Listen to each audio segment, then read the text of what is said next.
Hello friends, मेरा नाम आकाश और आप देख रहे हैं आकाश लेक्चर ऑनलाइन। दोस्तों, आज की वीडियो में हम डिस्कस करने वाले हैं कक्षा 11वीं का अध्याय 2 परमाणु संरचना।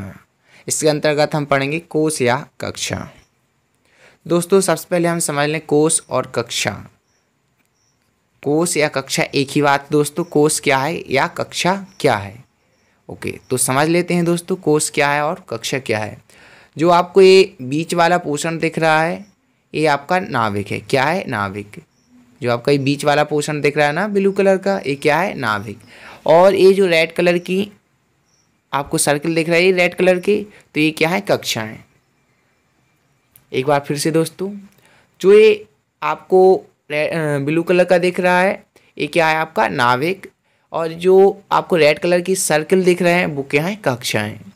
तो दोस्तों, नाभिक के चारों ओर अनेक वृत्ताकार कक्षाएं होती हैं, या हम कह सकते हैं कोश या कक्षा की परिभाषा कि नाभिक के चारों ओर अनेक वृत्ताकार कक्षाएं पाई जाती हैं जिसमें इलेक्ट्रॉन चक्कर लगाते हैं। ठीक है, यहाँ पे जो इलेक्ट्रॉन है चक्कर लगा रहे हैं। ठीक है, यहाँ पे ये इलेक्ट्रॉन क्या कर रहे हैं? चक्कर लगा रहे हैं। ठीक है, तो इलेक्ट्रॉन किस गति में घूमेंगे? वृत्ताकार गति में, क्योंकि उनका मार्ग कैसा है? वृत्ताकार। तो घूमेंगे भी कैसे? वृत्ताकार। तो हम सबसे पहले इसकी परिभाषा पढ़ लेते हैं कि नाभिक के चारों ओर अनेक वृत्ताकार कक्षाएं पाई जाती हैं। नाभिक के चारों ओर अनेक वृत्ताकार कक्षाएं पाई जाती हैं जिनमें इलेक्ट्रॉन चक्कर लगाते हैं। कक्षाओं के नाम से जानते हैं या कक्षाएं कहलाती हैं। एक बार फिर से कि नाभिक के चारों ओर अनेक वृत्ताकार कक्षाएं होती हैं जिनमें इलेक्ट्रॉन, अंडरलाइन करना, जिनमें इलेक्ट्रॉन चक्कर लगाते हैं, उनको कोश या कक्षाओं के नाम से जाना जाता है। कोश इलेक्ट्रॉन की वृत्ताकार गति को दर्शाता है।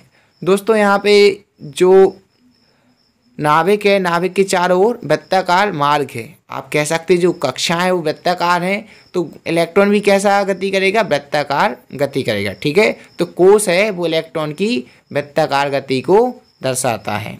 इसके बाद कोश की जो खोज थी वो बोहर के द्वारा की गई। नील्स बोहर थे या नील्स बोर थे, उन्होंने कक्षा की खोज की थी। किसी इलेक्ट्रॉन को उसके मुख्य क्वांटम संख्या n द्वारा प्रदर्शित किया जाता है। जो इलेक्ट्रॉन है उसको, उसकी जो कक्षा है, मान के चलो कोई इलेक्ट्रॉन पहली कक्षा में चक्कर लगा रहा है, कोई इलेक्ट्रॉन पहली कक्षा में चक्कर लगा रहा है, तो वहाँ उसके लिए n की वैल्यू क्या होगी? n बराबर 1। n बराबर क्या होगी? 1।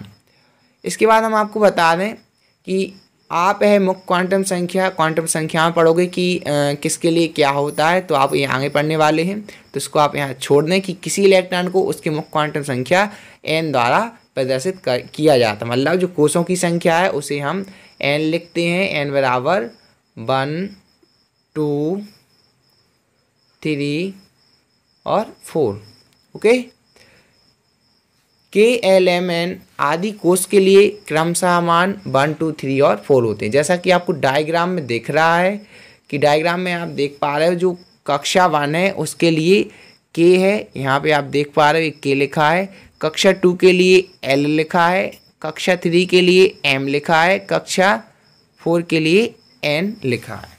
तो हम कह सकते हैं कि कक्षाओं KLMN के लिए क्रमशः n के मान 1, 2, 3 और 4 होंगे।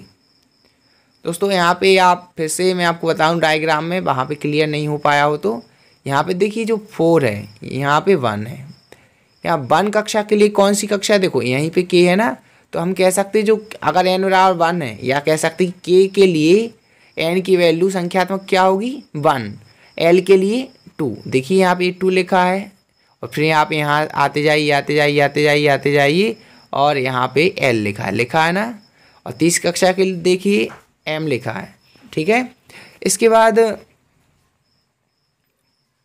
किसी कोश में अधिकतम उपकोषों की संख्या n। किसी कोश में अधिकतम उपकोषों की संख्या n होती है, मतलब जितनी कक्षाएं उतनी उपकोष। इसके बाद किसी कोश में अधिकतम कक्षकों की संख्या n² होती है। अभी मैं आपको एक सारणी के आधार पे चीज़ें समझाऊंगा। किसी कोश में अधिकतम इलेक्ट्रॉन की संख्या 2n² होती है। देखिए ये कक्षाएं हैं KLMN जिनके क्रम सामान K बराबर 1, L बराबर 2, M बराबर 3 और N बराबर 4 हैं। ठीक है, ये N के मान अभी हमने पढ़ लिए हैं कि K बराबर 1, L बराबर 2, M बराबर 3 और N बराबर 4 हैं। और अभी आपने पढ़ा है कि उपकोषों की संख्या, किसी कोष में अधिकतम उपकोष संख्या n, मतलब अगर n बराबर 1 है कोष के लिए तो उपकोषों के लिए भी 1 होगा। उपकोष संख्या कितनी होगी 1, मतलब हम कह सकते हैं n बराबर n, n बराबर n, मतलब 1 है तो 1, 2 है तो 2, 3 है तो 3, 4 है तो 4। यहाँ पर n बराबर n स्क्वायर, कक्षों की संख्या कितनी होती है n स्क्वायर, मतलब 1 का 1, 2 का 4, 3 का 9, 4 का 16। यहाँ पे कितनी होती है 2n स्क्वायर। यहाँ पे देख लो किसी कोष में अधिकतम इलेक्ट्रॉन की संख्या 2n स्क्वायर होती है, मतलब ये n स्क्वायर है, n स्क्वायर में आप 2 का इंटू कर दीजिए तो क्या आ जाएगा इलेक्ट्रॉन की संख्या। ये n स्क्वायर है, इसमें 2 का इंटू कर दीजिए तो क्या आ जाएगा आपकी इलेक्ट्रॉन की संख्या आ जाएगी। तो इस प्रकार इस सारणी थी, मैं आशा करता हूँ आपको समझ में आ गया होगा। अगर कोई भी आपको डाउट होता है तो प्लीज़ कमेंट बॉक्स में हमारे साथ आप अपना डाउट शेयर ज़रूर करें, मैं कोशिश करूँगा कि आपका जवाब जल्द से जल्द दे सकूँ। तो दोस्तों आज के लिए इतना ही। अगर आपको वीडियो पसंद आए तो प्लीज़ लाइक करें, शेयर करें और सब्सक्राइब करना ना भूलें। आपका एक लाइक, आपका एक शेयर और आपकी एक सब्सक्राइब मुझे बहुत ही मोटिवेट करता है। दोस्तों अगर आपके लिए यह वीडियो थोड़ी भी हेल्पफुल हुई हो तो प्लीज़ प्लीज़ प्लीज़ वीडियो को लाइक ज़रूर करके जाएं। आज के लिए इतना ही दोस्तों, कल मिलते हैं।